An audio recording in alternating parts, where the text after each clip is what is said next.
तो last lecture में resonance देख रहे थे बेटा, कल वाला ही चीज फिर से एक बार डिस्कस कर लेते हैं, ठीक है ना। इम्पोर्टेंट भी है और लाइट भी नहीं था। एप्लीकेशन में एक था बेटा बेसिक स्ट्रेंथ,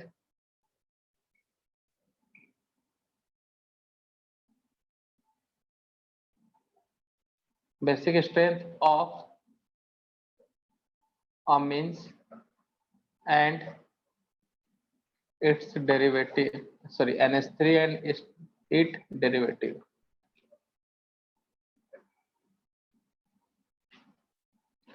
तो बेसिक स्ट्रेंथ किस पे डिपेंड करता है बेटा? इन लोग के लोन पेयर के डेंसिटी पे, नंबर ऑफ लोन पेयर। जितने ज्यादा लोन पेयर होंगे बेसिक स्ट्रेंथ उतना ज्यादा होगा। सेकंड, लोन पेयर का डेंसिटी के साथ साथ plus R group plus M और इलेक्ट्रॉन डोनेटिंग ग्रुप। अच्छा बच्चा, कई बच्चे लोग, एक बच्चे ने ये पूछा था कि सर हमको इलेक्ट्रॉन डोनेटिंग ग्रुप और विड्रॉइंग ग्रुप पता कैसे चलेगा? तो मुझे कोई बता सकता है बेटा कैसे पता चलता है? सर अगर लोन पेयर ज्यादा रहा तो इलेक्ट्रॉन विथड्रॉइंग ग्रुप काम है। अच्छा, लोन पेयर के बेसिस पे पता चलता है क्या बेटा? इलेक्ट्रॉन डोनेटिंग ग्रुप और विड्रॉइंग।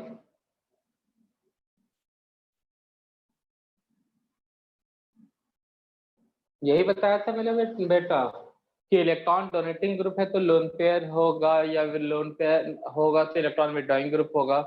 मैंने इनके बेसिस पे बताया था क्या इलेक्ट्रॉन डोनेटिंग और विड्रॉइंग।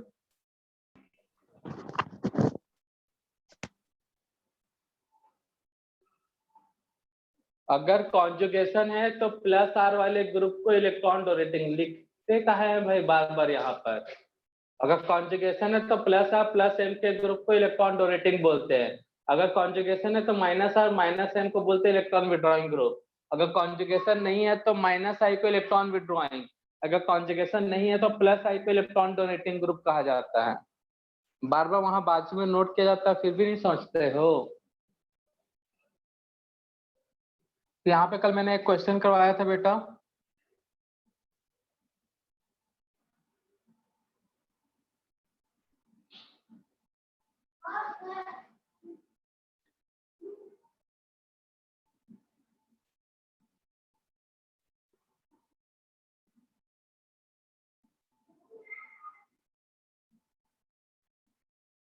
याद आएगा क्वेश्चन?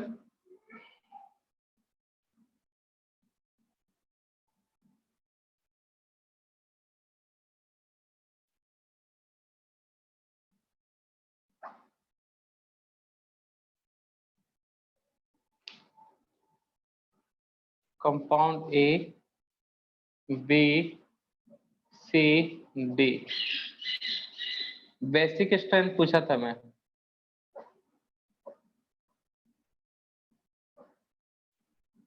पावर कट हो गया था तो आवाज भी शायद कई लोगों को क्लियर नहीं हो रहा था। तो बताओ बच्चा लोग,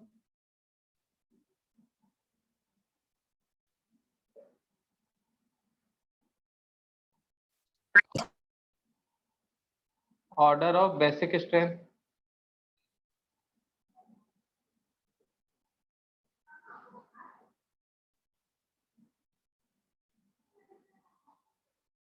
इन चारों में सबसे अच्छा बेस कौन सा है बेटा? ये बेस है तो क्यों है, पहले ये बताओ मुझे। ये चारों बेस है तो क्यों बेस है बेटा? सर लोन पेयर है इसमें। सब नाइट्रोजन के ऊपर लोन पेयर है, तो डायरेक्टली दिया हो या ना हो आपको दिखाई देना चाहिए। नाइट्रोजन है तो 3 बॉन्ड बनाए तो एक लोन पेयर तो होबे करेगा बच्चा। तो सब में number of lone pair same है तो इसके बेसिस पे तो होगा नहीं सॉल्व। अब देखो लोन पेयर किसमें बीजी कम है, मतलब किसमें इजिली मिल जाएगा, ये देखो बच्चा लोग शायद आंसर मिल जाए। किसमें लोन पेयर जल्दी डोनेट करेगा, मतलब इजिली डोनेट कर सकता है? जो लोन पे जल्दी डोनेट करेगा वो अच्छा बेस। तो ए बी सी डी में अच्छा बेस कौन सा होगा? बी। बी नहीं, कल तो क्लास में बता चुका हूँ, आंसर तो पता ही होना चाहिए कम से कम। तो क्लास में नहीं थे क्या? आंसर तो कम से कम पता होना चाहिए ना बेटा, जो क्लास में थे। जी सर। बी सबसे अच्छा बेस होगा। फोर्थ डी बोल रहे हो क्या? हाँ सर। हाँ तो सही है। सर डी, और सबसे फिर बाद में डी। हाँ डी, डी के बाद बी ना बच्चा।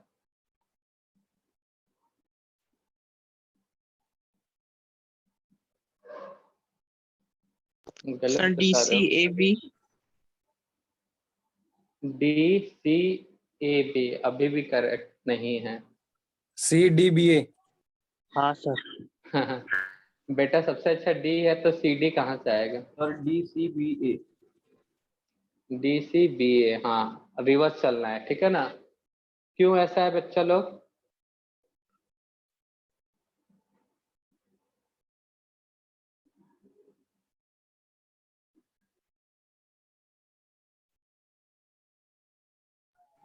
सर ए और बी एरोमेटिक है ना? हाँ ए और बी क्या है? एरोमेटिक है। कैसे एरोमेटिक है? खुद से ये सब क्वेश्चन पूछो, सब आंसर मिलेगा बच्चा। पिछवा इलेक्ट्रॉन शो होगा सर।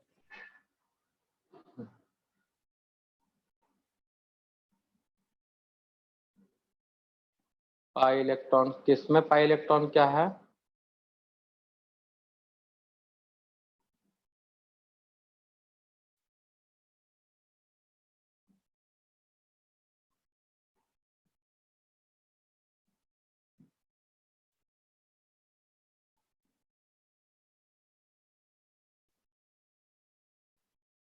किसमें क्या क्या बोल दिया बच्चा लोग? ए बी सी, आंसर तो बता ही दिए। सबसे ज्यादा डी, उसके बाद सी बी ए। पायरोल, इसको बोलते हैं पायरिडिन।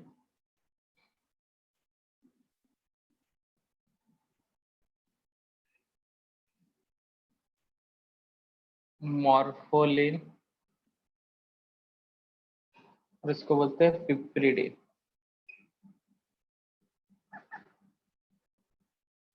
तो ये था बेसिक स्ट्रेंथ। अगर ये ए है, बी सी डी, तो क्यों ऐसा है बच्चा लोग? इंपॉर्टेंट क्वेश्चन है, बताया था, इसलिए रिपीट कराने तो नहीं करता मैं। सबसे पहले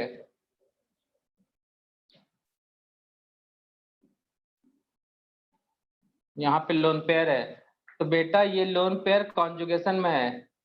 loan pair participate in conjugation. Lone pair participate कर रहा है कॉन्जुगेशन में, जिसके कारण कितने पाई इलेक्ट्रॉन है? To form aromaticity. क्योंकि पाई बॉन्ड कितने बच्चा? 2, तो 4 इलेक्ट्रॉन, और लोन पेयर से 2, तो कितने हो जाएंगे बच्चा लोग? Total 6 electron. Loan pair participate करेगा तो। सेकेंड बी में क्या है बच्चा लोग? लोन पेयर सिर्फ कॉन्जुगेशन में है, पार्टिसिपेट सिर्फ किस में कर रहा है? कॉन्जुगेशन। अगर लोन पेयर पार्टिसिपेट नहीं करता, ठीक है ना, तो भी कॉन्जुगेशन होगा। लोन पेयर अगर कहने का मतलब है लोन पेयर पार्टिसिपेट नहीं करेगा तो भी एरोमेटिक बन जाएगा। लेकिन यहाँ लोन पेयर किसमें? कॉन्जुगेशन में है, क्योंकि प्लेनर स्ट्रक्चर है। Lone pair present in conjugation. Lone pair C पर सिर्फ क्या है बेटा? कॉन्जुगेशन में। Hence, it form aromaticity, aromatic properties. Yeah, it's so aromatic properties. ये ज्यादा अच्छा लग रहा है लाइन। तो लोन पेयर पार्टिसिपेट कर रहा है, बट यहाँ पे कंपलसरी नहीं है। एरोमेटिक होने के लिए लोन पेयर का कंट्रीब्यूशन जरूरी नहीं है। विदाउट लोन पेयर काउंट किए हम देख सकते हैं बेटा ये एरोमेटिक है। बट यहाँ पे कॉन्जुगेशन है क्या बच्चा लोग बताओ? सी और डी में कॉन्जुगेशन है? No sir. No sir. Does not contain conjugation. ठीक है ना बेटा, तीन दोनों में से ही अच्छा बेस निकलेगा। अब ये ऑक्सीजन कौन सा ग्रुप होता है बेटा? ऑक्सीजन -I, और ये पूरा क्या है? CH2 CH2 CH2 CH2। ये पूरा ग्रुप कौन सा ग्रुप होगा बेटा? +I। तो +I मतलब इलेक्ट्रॉन डोनेटिंग ग्रुप। तो कॉन्जुगेशन नहीं है तो +I मतलब इलेक्ट्रॉन डोनेटिंग ग्रुप, और डोनेटिंग से बेसिक स्ट्रेंथ इंक्रीज होगा या डिक्रीज होगा? बेसिक इंक्रीज होगा। तो आंसर कौन सा होगा? DCBA। रट्टा होना चाहिए इनका explanation, compound A B C and D। तो A और B में लोन पेयर कॉन्जुगेशन में है, लेकिन A में कॉन्जुगेशन होने के वजह से ही एरोमेटिक है। अगर कॉन्जुगेशन काउंट निकलेगा तो कितने इलेक्ट्रॉन होगा? 2 to 4 एंटी एरोमेटिक, जो कि अनस्टेबल है। तो कंपाउंड अपने आप को स्टेबल करने के लिए लोन पेयर को यूज कर रहा है एरोमेटिसिटी शो करने में। ठीक है, और बी में कंपलसरी नहीं है बेटा, लोन पेयर मनमर्जी टाइप का है। कॉन्जुगेशन में तो है, बट जो ही नहीं है एरोमेटिसिटी के लिए लोन पेयर चाहिए, एरोमेटिक ऑलरेडी है वो। तो यहाँ कॉन्जुगेशन है, यहाँ पे कॉन्जुगेशन के साथ एरोमेटिसिटी भी शो कर रहा है लोन पेयर के कारण, इसलिए ये डोनेट करेगा ही नहीं, ए वाला सबसे बेकार पेयर। क्वेश्चन 2,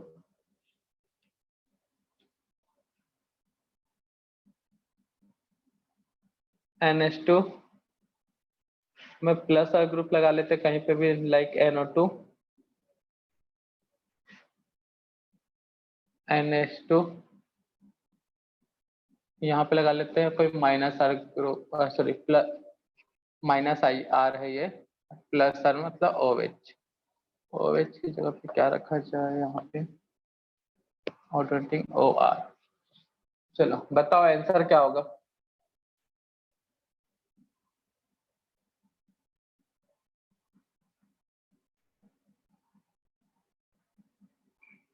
किसका बेसिक स्ट्रेंथ सबसे ज्यादा होगा? सी का। C, B बीच में, सबसे कम A में।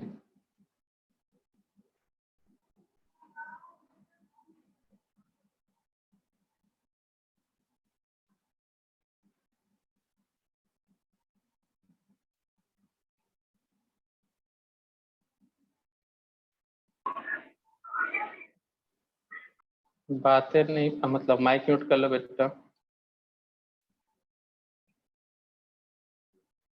तो बता इसमें सबसे ज्यादा बेस कौन होगा?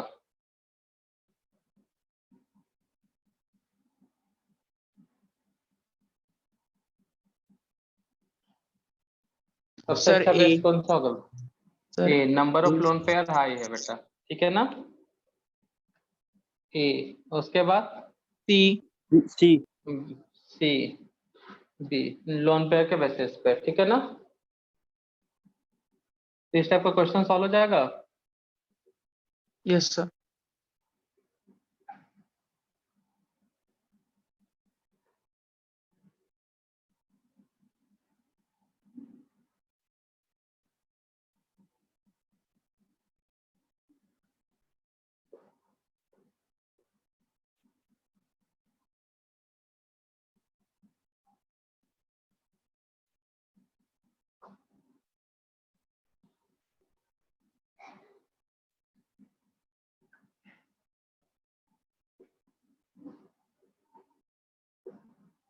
बताओ।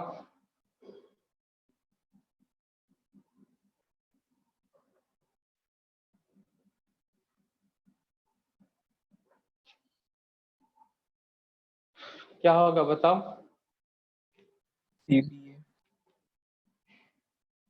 CBA, ठीक है ना? क्लियर है सभी को?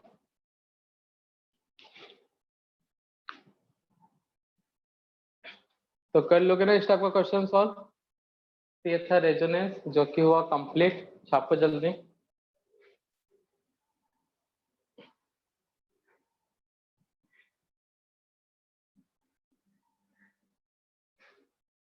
सर हम्म सर वो हाइड्रोकार्बन टॉपिक है कि चैप्टर रहेगा?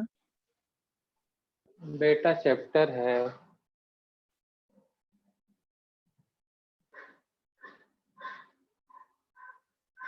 सर और सर ये हाँ हाँ बेटा। सर पी ब्लॉक आने वाला नहीं वाले टेस्ट में। हाँ पी ब्लॉक। सर हमारा बाकी है ना वो। बाकी पीरियोडिसिटी पढ़े हो कि नहीं पढ़े हो? हाँ सर उससे रिलेटेड है। हाँ तो फिर केमिकल बॉन्डिंग पढ़े हो कि नहीं पढ़े हो? हो गया सर। बस पी ब्लॉक भी हो जाता है। पीरियोडिसिटी जो पढ़ाया गया वही चीज वहां पे भी है, केमिकल बॉन्डिंग सही है। अब पी ब्लॉक में कार्बन का कंपाउंड है CH4। अब इसका स्ट्रक्चर पूछेगा तो ये स्ट्रक्चर कौन बताता है? केमिकल बॉन्डिंग ना। जिनॉन का हाँ सर। कंपाउंड है XA4, तो इसका स्ट्रक्चर कौन बताएगा? कोऑर्डिनेशन का सॉरी केमिकल बॉन्डिंग से ही पता चलेगा ना बेटा। एसिडिक स्ट्रेंथ है, हेलोजन है HXO4, ऑक्सी एसिड है। इनका एसिडिक स्ट्रेंथ कौन बताता है? कहाँ पढ़े हो? रेडॉक्स रिएक्शन में। समझ लो अभी चैप्टर जो होने वाला पी ब्लॉक उसका टेस्ट इनडायरेक्टली 3 चैप्टर को लेकर, मतलब 2 तो ही कंपलसरी है, पीरियोडिसिटी और केमिकल बॉन्डिंग। उनका कॉन्सेप्ट तो यूज होगा ही, तो कहीं कहीं पे रेडॉक्स रिएक्शन का भी यूज होगा उनमें जो टॉपिक पढ़े हैं। Okay sir. सर हाँ बेटा। इसमें कभी नंबर ऑफ रेजोनेटिंग स्ट्रक्चर्स वगैरह ऐसा क्वेश्चन आता है? हाँ नंबर ऑफ रेजोनेटिंग स्ट्रक्चर वाला क्या क्वेश्चन आता है? ऐसा क्वेश्चन क्या क्वेश्चन आता बोल रहे थे बेटा? Sir number of resonating structures. आ गया तो नहीं है बट आ सकता है बेटा। तो सर उसको बना के देखना पड़ेगा पूरे? हाँ तो बना के देखना ही पड़ेगा बच्चा। क्वेश्चन ऐसा नहीं आया which is correct resonating structure, ये क्वेश्चन है। तो उसमें मैंने एक टॉपिक पढ़ाया था, चार्ज के बीच डिस्टेंस कम होना चाहिए, ठीक है ना, सभी का ऑक्टेट कंप्लीट होना चाहिए, हाइड्रोजन मतलब एलिमेंट का शिफ्टिंग नहीं होना चाहिए, सिर्फ इलेक्ट्रॉन का शिफ्टिंग होना चाहिए। ऐसे कुछ पॉइंट्स है जिससे real hybrid structure, most stable resonating structure find out करने वाला था। ये टॉपिक करवा दिया गया है स्टार्टिंग में ही रेजोनेंस में, ठीक है। हाँ सर।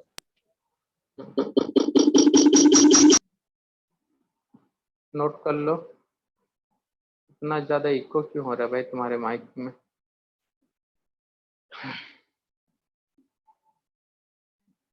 छाप ले बच्चा लोग। नेक्स्ट इलेक्ट्रॉनिक इफेक्ट क्या है बच्चा? Hyperconjugation. Hyper conjugation.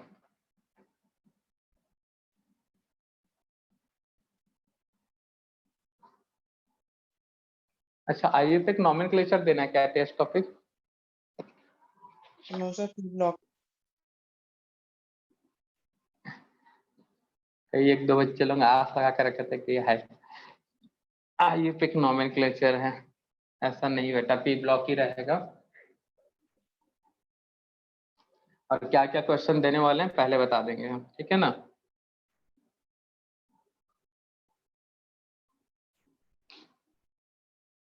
क्या करने वाले थे नेक्स्ट? हाइपर कॉन्जुगेशन और थर्ड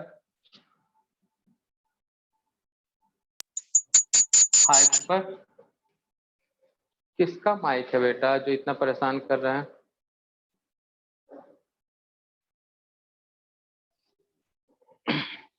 नेक्स्ट हेडिंग है हाइपर कॉन्जुगेशन।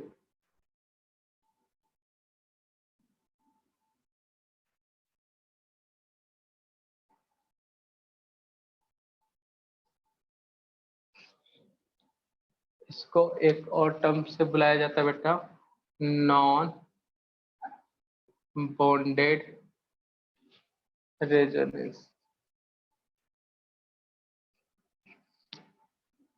एक और नेम है baker Nathan effect.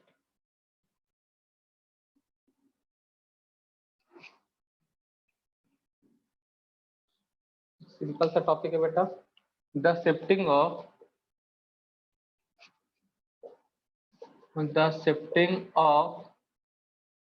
Alpha hydrogen towards empty the shifting of alpha hydrogen towards empty or half filled p orbital containing species is called hyperconjugation. The shifting of alpha hydrogen, ये 2 नहीं है ना बेटा, alpha है।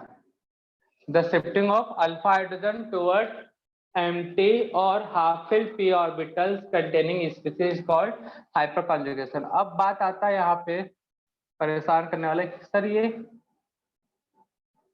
empty p orbital वाले compound या species कौन से हैं? empty p ऑर्बिटल स्पीसीज कौन से हैं? कौन कौन से हैं बेटा empty p ऑर्बिटल?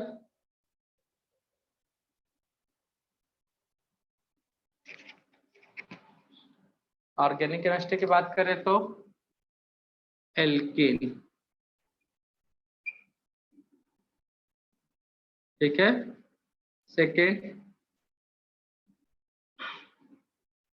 कार्बोकेटायन और थर्ड है कार्ब फ्री रेडिकल। ऐसे होंगे तो बहुत। हम लोग ऑर्गेनिक केमिस्ट्री की बात करें तो ये 3 है empty p orbital species.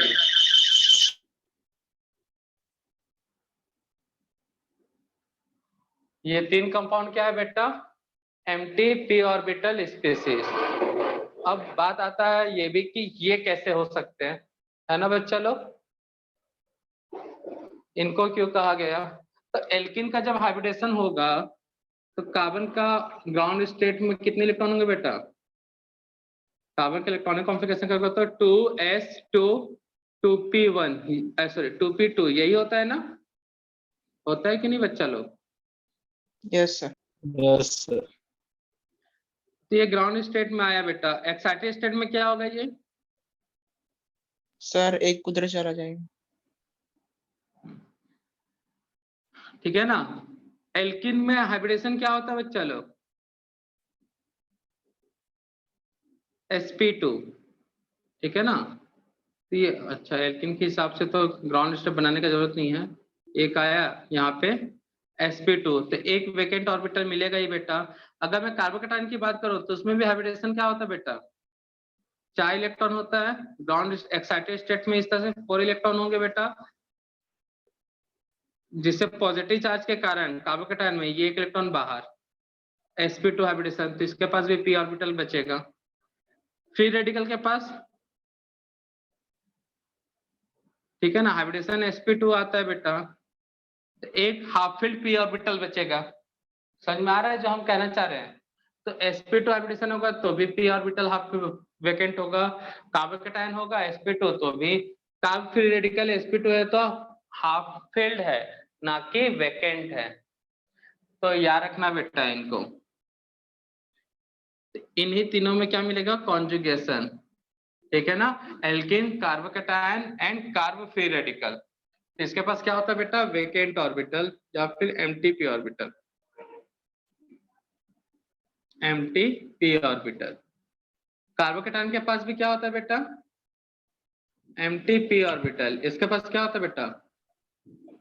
Half filled p orbital.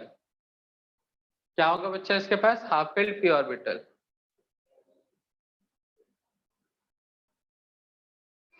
ठीक है, तो ये याद रखने वाली चीजें हैं, तो याद कर लेना। हाइब्रिडेशन sp2 है तो हाफ फिल्ड या फिर एम्प्टी p ऑर्बिटल होगा। क्लियर है बच्चा लोग? अब देखो होता कैसे इसमें हाइपर कॉन्जुगेशन। एग्जाम्पल हमने क्या बोला बेटा, शिफ्टिंग होगा। किसका शिफ्टिंग होगा, किसका शिफ्टिंग होगा बच्चा लोग, अल्फा हाइड्रोजन। Alpha hydrogen. तो बेटा अल्फा बीटा गामा ये सब टर्म डिसाइड कैसे होता है, अल्फा है बीटा है गामा है, ये टर्म डिसाइड कैसे होता है। Sir position of functional group. हाँ, फंक्शनल ग्रुप से कार्बन का लोकेशन देखकर। तो ये फंक्शनल ग्रुप हुआ, ये कार्बन कौन सा हो गया, अल्फा। ये पूरा का पूरा एल्किन। बेटा जिसका माइक परेशान कर रहा है वो मत ऑन करो रे यार। ये फंक्शनल ग्रुप है एल्किन,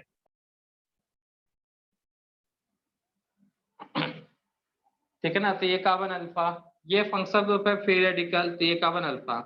तो कार्बन अल्फा तो पेड़ अल्फा कार्बन का, तो हाइड्रोजन भी उस पर लगने वाले क्या होंगे बेटा,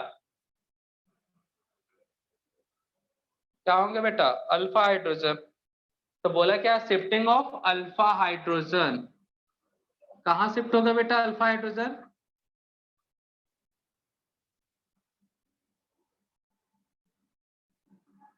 अल्फा हाइड्रोजन कहाँ शिफ्ट होगा जी,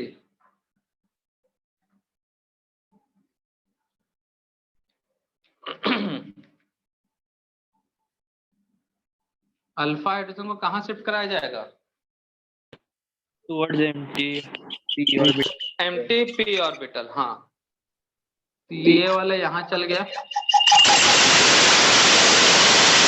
और ये चार्ज यहाँ पर,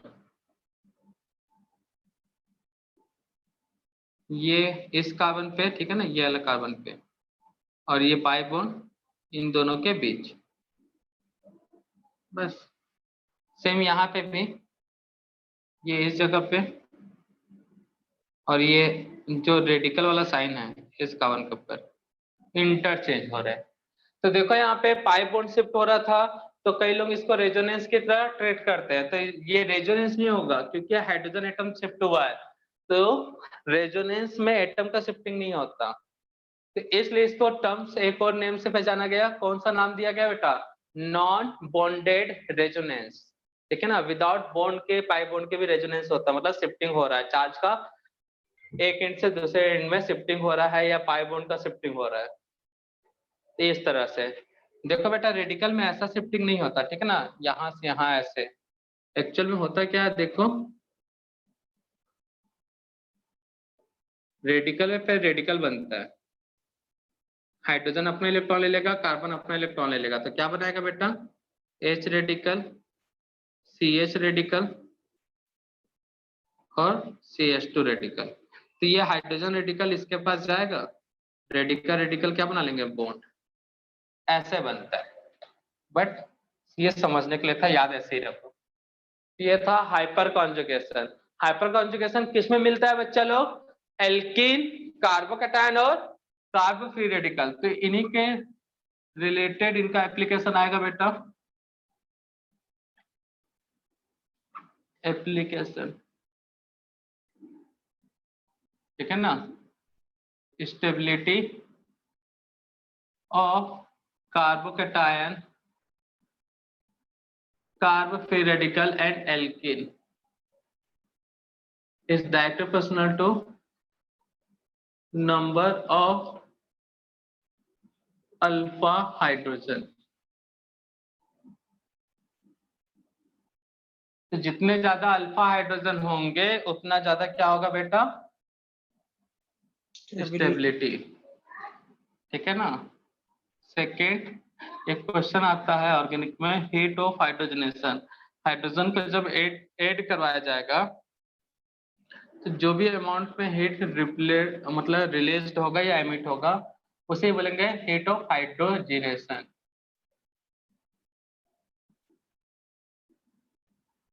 ये inversely proportional to number of alpha hydrogen of alkene, inversely proportional to number of alpha hydrogen.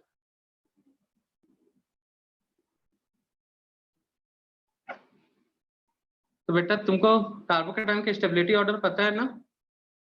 Sir हाँ सर मतलब जितने कम अल्फा हाइड्रोजन होंगे उतने ज्यादा हीट रिलीज होंगी ना अल्कीन में। जी बिल्कुल, आपने सही समझा।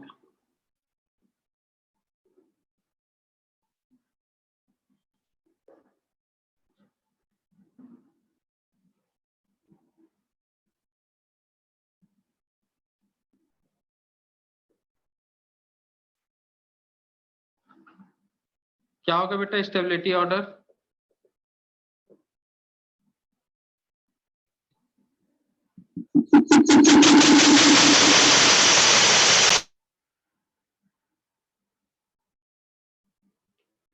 बताओ तो बच्चा, बीच में ये माइक ऑन करने वाला कौन सा बच्चा है? मैसेज करो तो।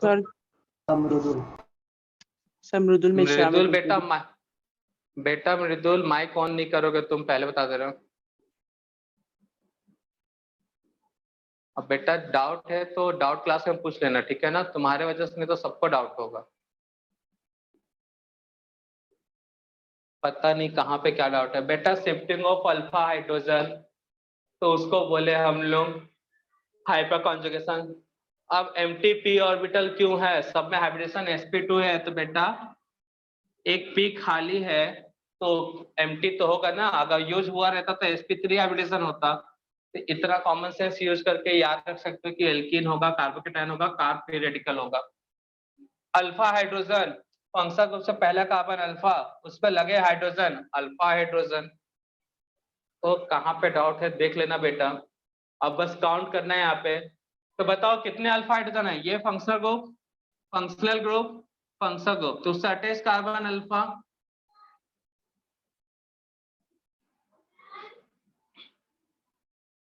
Sir ABC.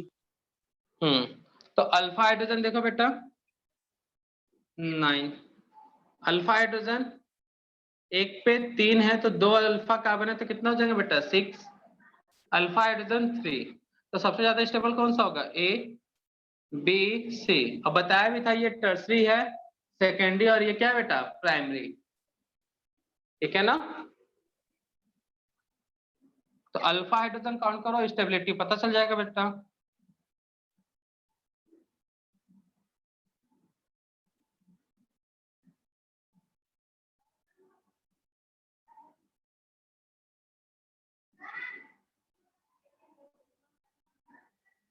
ये थ्री टाइप वाले एल्किन है, इनमें से बताओ स्टेबिलिटी ऑर्डर कौन सा एल्किन ज्यादा स्टेबल है? Sir ABC. ये functional group, functional group, functional group. तो देखो बेटा डायग्राम अगर बनाने आता तो ये कार्बन होगा CH3, CH3, CH3, सेम यहाँ पे भी CH3, CH3, ये भी क्या होगा? CH3, CH3। तो फंक्शनल ग्रुप से attach first carbon alpha, alpha, alpha, alpha. तो कितने अल्फा हाइड्रोजन है बेटा? Sir 12। 12। Alpha hydrogen 9, alpha hydrogen 3। तो स्टेबिलिटी ऑर्डर क्या होगा बेटा? A B C। Stability order क्या होगा? A B C। तो ये था हाइपर कॉन्जुगेशन, ठीक है ना बच्चा लोग?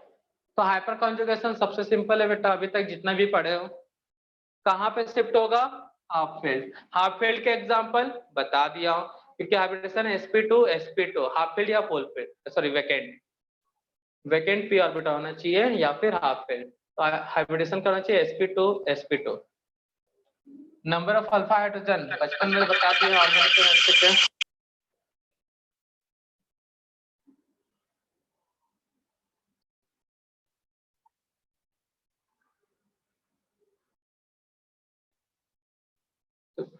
बेटा जितना भी टाइम लगता है ना सिर्फ रेजोनेंस में लगता है इलेक्ट्रॉनिक इफेक्ट में, बाकी सब तो एकदम सिंपल से है।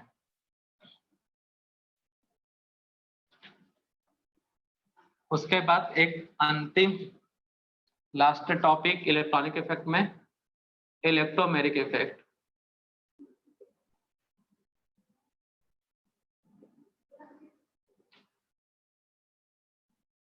बस याद रखना, द शिफ्टिंग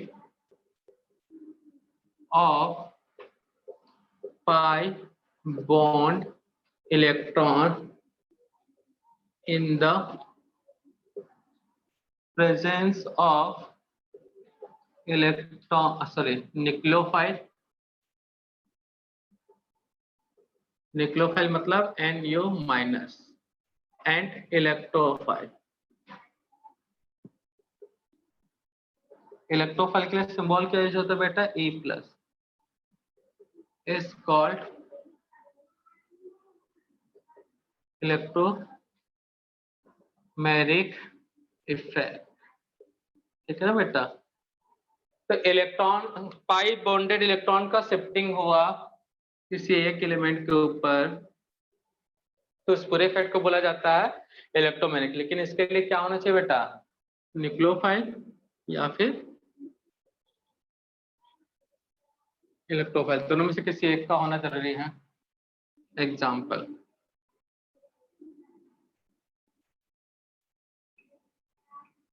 एल्किन है, ये न्यूक्लियोफाइल जो है बेटा, जैसे इस एल्किन के पास न्यूक्लियोफाइल रखेंगे, ये एल्किन अपने आप को रीएडजस्ट करेगा, या इलेक्ट्रोफाइल रखेंगे इस एल्किन के पास,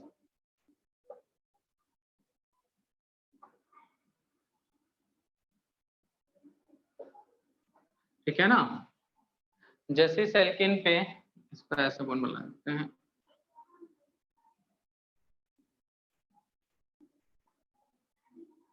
न्यूक्लियोफाइल रखेंगे तो इलेक्ट्रोफाइल रखेंगे, तो क्या होगा बेटा, अपने आप को इससे रिएक्ट करने के लिए, एल्किन इस इलेक्ट्रोफाइल से रिएक्ट करने के लिए या न्यूक्लियोफाइल से रिएक्ट करने के लिए अपने आप को एडजस्ट करेगा।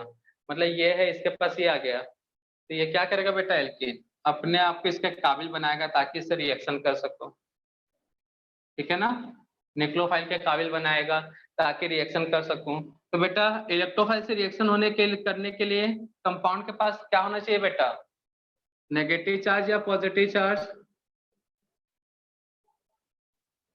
कौन सा चार्ज होना चाहिए बेटा, इलेक्ट्रोफाइल से नेगेटिव, और न्यूक्लियोफाइल नेगेटिव है तो पॉजिटिव चार्ज। तो क्या करेगा बेटा, ये बॉन्ड को यहाँ शिफ्ट करा देगा, CH2 माइनस CH2 प्लस, और यहाँ का न्यूक्लियोफाइल, ठीक है ना, नेगेटिव चार्ज।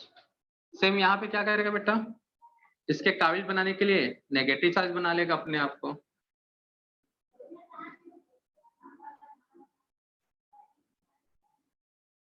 तो देखो यहाँ पे पॉजिटिव नेगेटिव बॉन्ड बना लेगा, यहाँ पे नेगेटिव पॉजिटिव बॉन्ड बना लेंगे,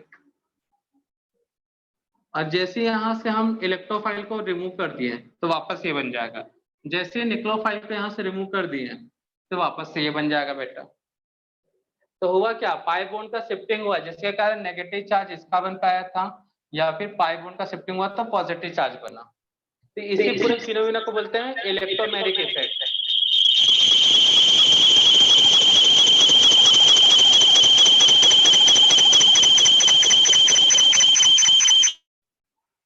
इसी इफेक्ट को क्या बोलते हैं, इलेक्ट्रोमैग्नेटिक इफेक्ट, ठीक है ना बेटा। Yes sir.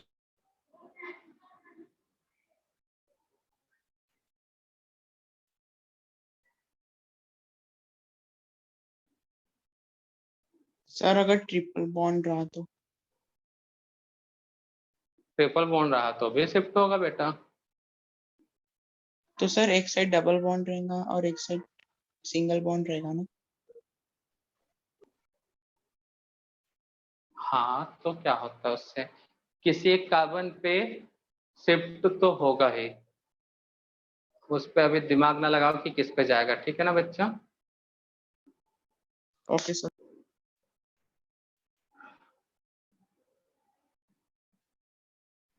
सर हाँ बेटा, सर इस केस में भी अपन किसी के ऊपर भी माइनस साइन पुट कर सकते थे ना, माइनस और प्लस।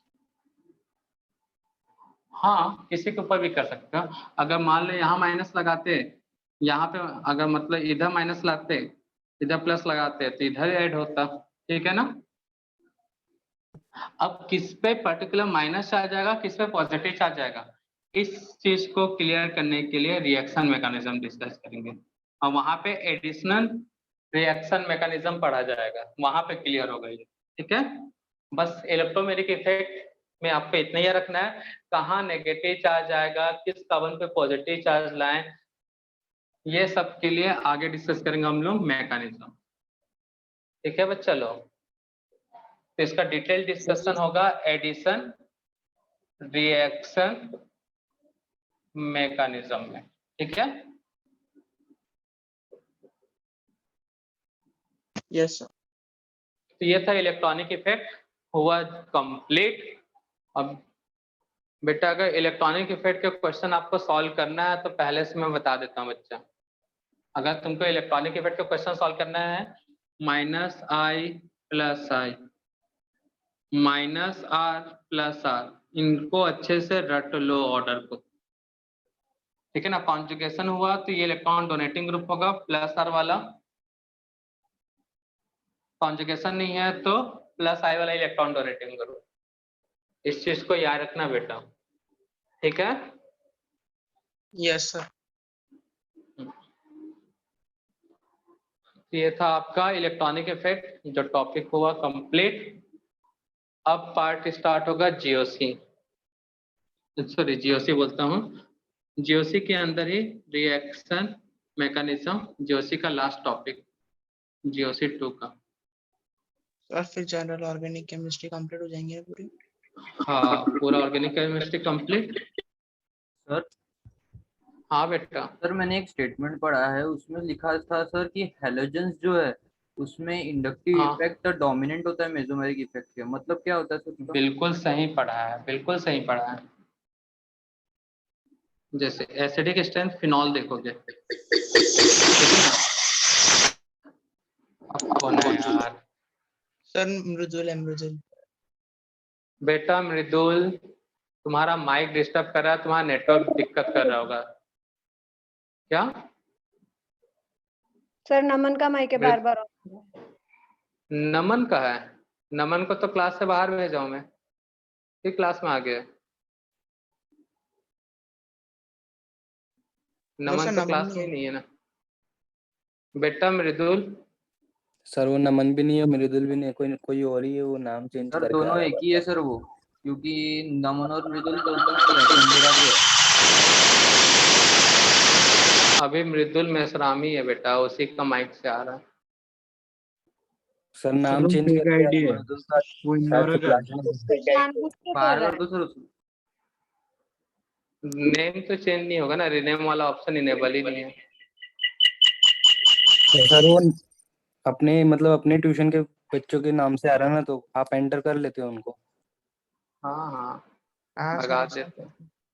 क्या है ना, कई लोगों को भगा दिए ना क्लास से, तुम लोग को पता आईडी पासवर्ड वही है, घुस जाते हैं परेशान करने के लिए।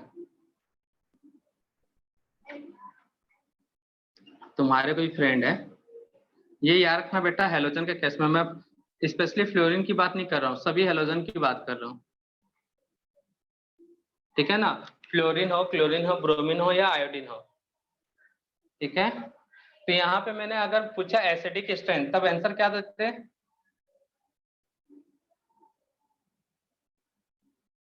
बोलते सर बी वाला सबसे खराब होगा, क्योंकि ये -R सॉरी डोनेटिंग ग्रुप है, तो बोलते क्या बच्चा लोग, बी वाला सबसे अच्छा होगा, क्योंकि ये मेटा पोजीशन पे तो इफेक्ट ही नहीं है। अब +R से बेसिसिटी का एसिडिक नेचर कम होता है, लेकिन यहाँ पे नहीं, यहाँ पे देखना इंडक्टिव इफेक्ट। तो इंडक्टिव इफेक्ट मतलब -I इफेक्ट देखना है। तो बताओ -I से एसिडिक स्ट्रेंथ कैसे कंपैरिजन करते हैं बेटा? ये कितने में, 10 किलोमीटर में, ठीक है ना, कितने का दो डिस्टेंस बढ़ गया तो 20 किलोमीटर पे है, और ये यहाँ से यहाँ का डिस्टेंस 30 किलोमीटर है।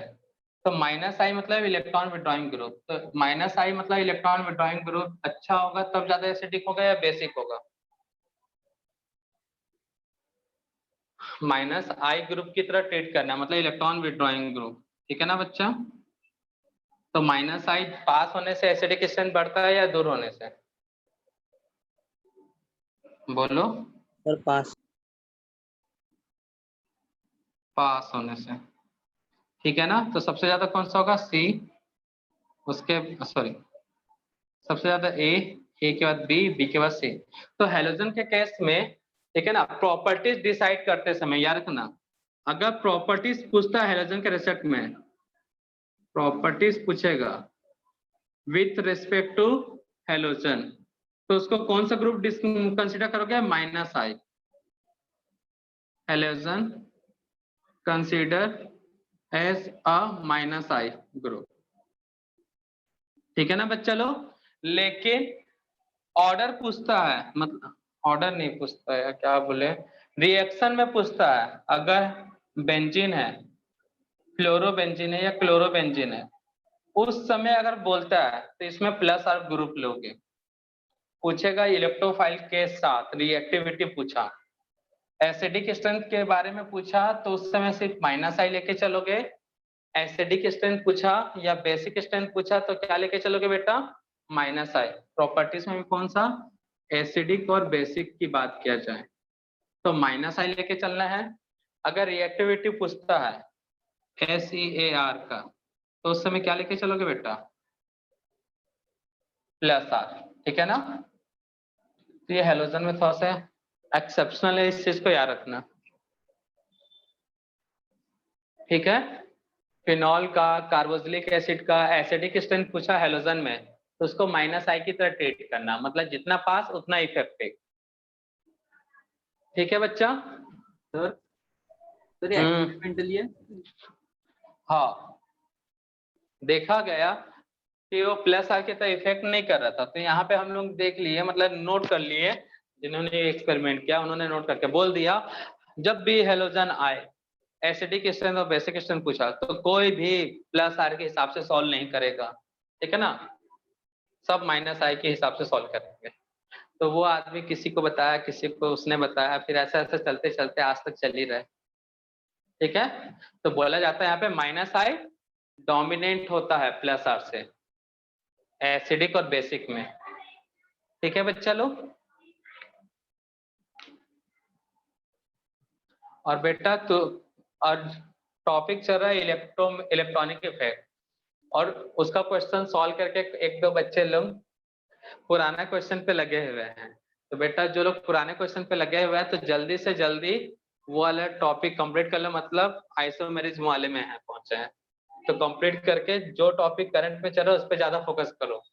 ठीक है ना, ये धुल गया तो आगे दिक्कत होगा, ऐसा नहीं कि समझ में नहीं आएगा, आएगा, लेकिन जहाँ 100% समझने की बात है तो उसमें शायद 70, 80, 90 हो सकता है। ठीक है बच्चा लोग। और इसके बाद जो नेक्स्ट टॉपिक है रिएक्शन मैकेनिज्म, थोड़ा सा बोरिंग टॉपिक है बेटा। ठीक है ना, समझने लायक बहुत कम सारी चीजें हैं, मैकेनिज्म को छोड़ बाकी बस पॉइंट्स हैं, उन पॉइंट्स को याद रखना है, एकदम रट जाना है। तो चाय लेके पास में बैठोगे नेक्स्ट टॉपिक के लिए, 1 से 2 दिन, मतलब आज मतलब 2 दिन में कंप्लीट हो जाएगा, 2 से 3 दिन में वो टॉपिक। तो यहाँ तक किसी को कोई दुख दर्द कोई तकलीफ बच्चा लोग? No sir. तो बाय बच्चा लोग, आज की सेवा करते हैं समाप्त। Bye sir. Bye sir. Bye बच्चा।